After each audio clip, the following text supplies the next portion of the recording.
Hi, thank you so much for tuning in to P2P Relates, where we talk about all things relationships. I'm Pat Renfro, and this is the end of 2020. Can I give a shout out? Yay! Woo, woo, woo, woo.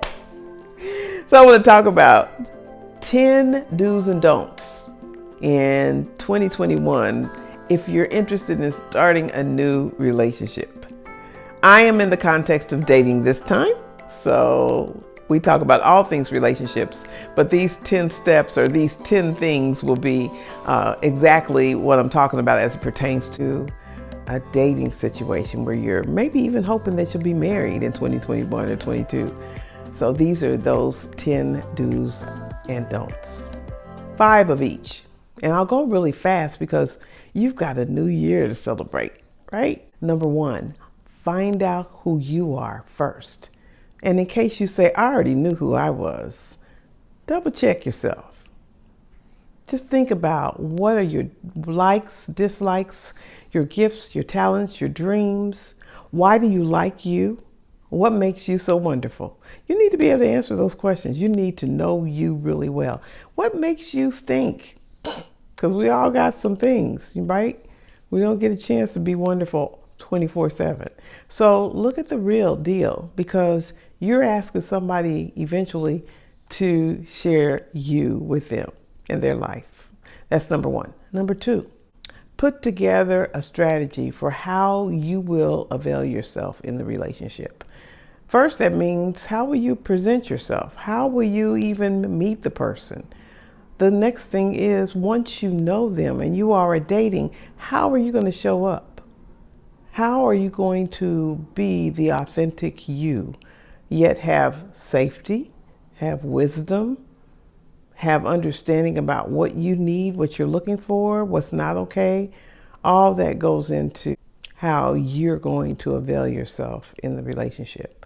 Number 3, this looks a little bit like 1 and 2, but know what you're looking for. If you don't know what you're looking for, when you find it, you won't know either. You can't wait until you feel something. You've got to know here first.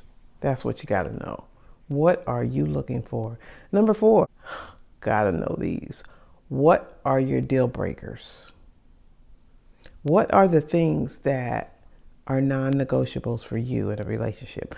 What is it that as you're looking, as you're deciding to avail yourself, as you're showing up and now being your authentic self, what is a deal breaker? Oh, this happens. This is a part of the equation. I'm out.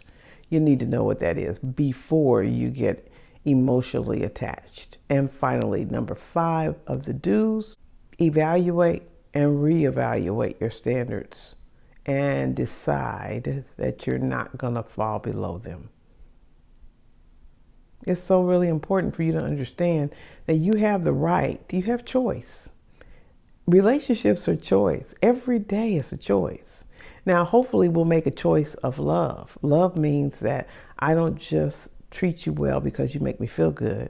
I do the right thing by you because that's the right thing to do. So when I decide that I'm going to care about somebody, then I have to decide at what level do I need what I need. Because if I establish a standard of how I should be treated, what's okay, what's not okay, are there moral standards that you have? Are there goals that you have? And you want to make sure that the person you're going to engage with is not going to hinder your progress of what you want to do, nor would it be a negative for you to be with that person if they're not on a certain level. Levels do matter.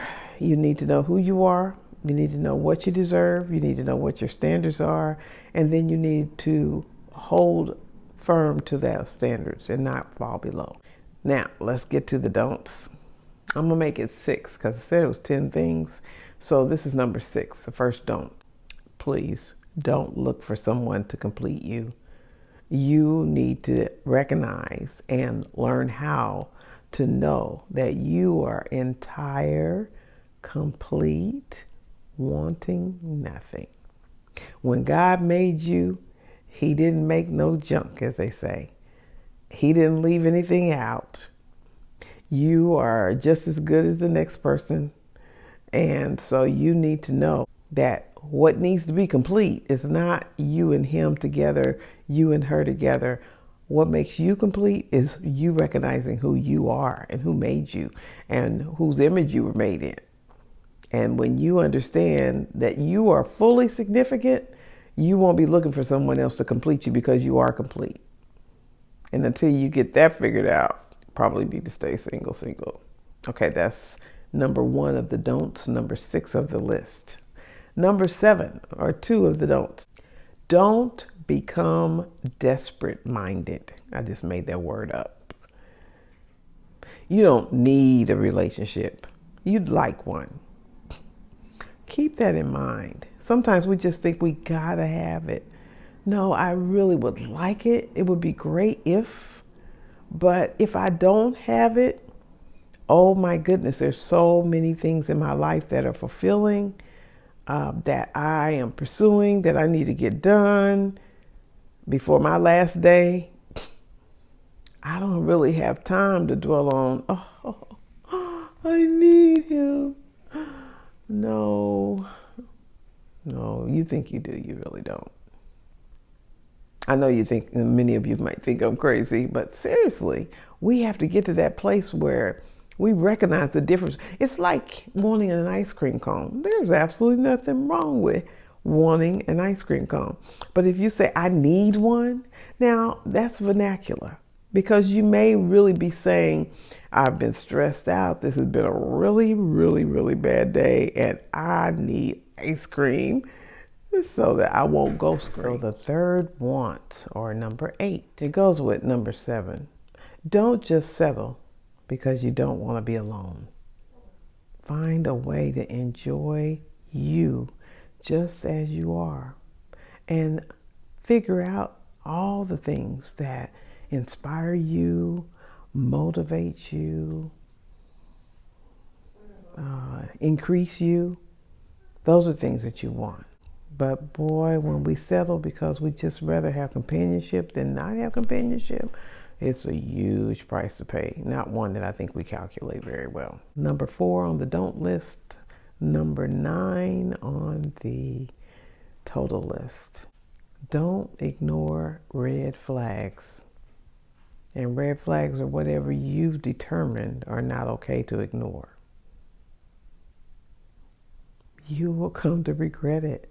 There's a reason why we have senses, and it's so important to pay attention to those senses and really put it together. So make sure that you recognize red flags and honor them. Just do yourself a favor and don't ignore it.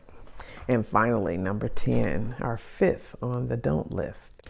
Don't expect what you can't give. Realize that the most successful relationships have boundaries, and they purpose in their heart to be generous, at least generous in their affection in that relationship. And if generosity and good, healthy boundaries are at the core of your relationship, you're setting yourself up for success. Just want to go back and say a little bit more. Don't expect what you can't give. Let's just say I want a very romantic person. Okay, but am I kind and loving to them? If I want someone who's prompt, am I on time?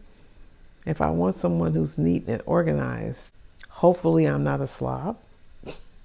Don't expect what you can't give just because you want what you want.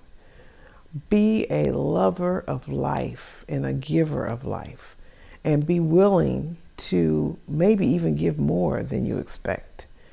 But you will reap what you sow if you do not faint. So those are the 10 things. Didn't want to keep you long today. Of course, hit that subscribe button so that you can be a part of all things relationships as we talk about many different things. Also, if you tap the bell, when I upload, you'll get a notification.